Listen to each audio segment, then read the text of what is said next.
കഴിവുണ്ടെങ്കിൽ നിങ്ങൾ എന്ത് ചെയ്യും? ടീച്ചറോട് പോയി പറയണം, ടീച്ചറെ എനിക്ക് പാട്ട് പാടാനൊക്കെ കഴിവുണ്ട്, എനിക്ക് ചിത്രം വരയ്ക്കാനൊക്കെ കഴിവുണ്ട് എന്നൊക്കെ പറഞ്ഞ് ചിത്രമൊക്കെ ടീച്ചർക്ക് വരച്ചു കൊടുക്കണം.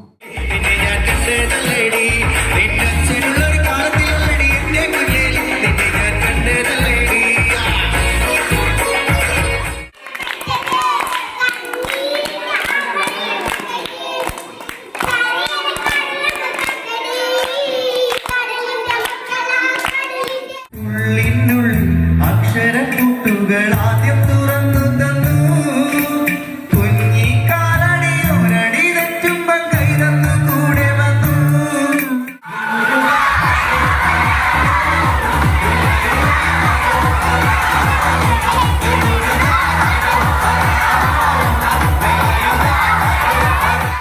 ചിലപ്പോൾ വീട് പണിയായിരിക്കാം, ചിലപ്പോൾ കെട്ടിന്റെ പണിയായിരിക്കാം, ചിലപ്പോൾ തേപ്പിന്റെ പണിയായിരിക്കാം, ചിലപ്പോൾ മേലെ ഓട് വെക്കുന്ന പണിയായിരിക്കാം. അങ്ങനെ വളരെ കഷ്ടപ്പെട്ടിട്ടാണ് നമ്മൾ വളർത്തിക്കൊണ്ടിരിക്കുന്നത് അല്ലേ?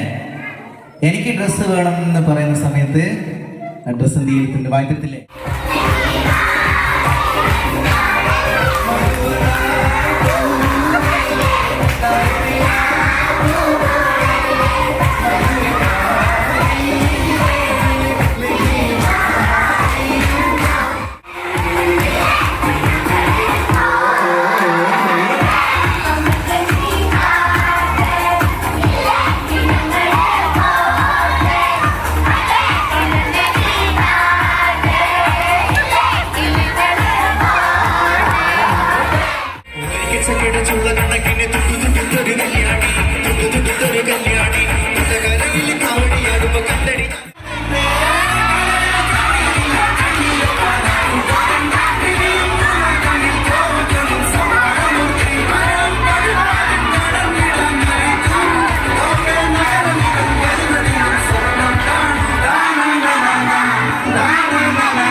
ഞങ്ങളെ ഈ കൊച്ചു സ്കൂളിൽ എങ്ങനെയാണ് സ്വീകരിക്കേണ്ടത് എന്നുള്ളൊരു ഡൗട്ടിലായിരുന്നു ഞങ്ങൾ.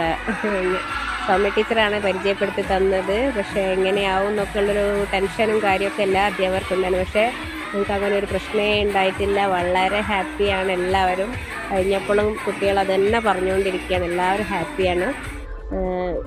എന്താ പറയുക, വാക്കുകൾ കൊണ്ട് പറയാൻ പറ്റാത്ത നന്ദി അറിയിക്കുകയാണ്.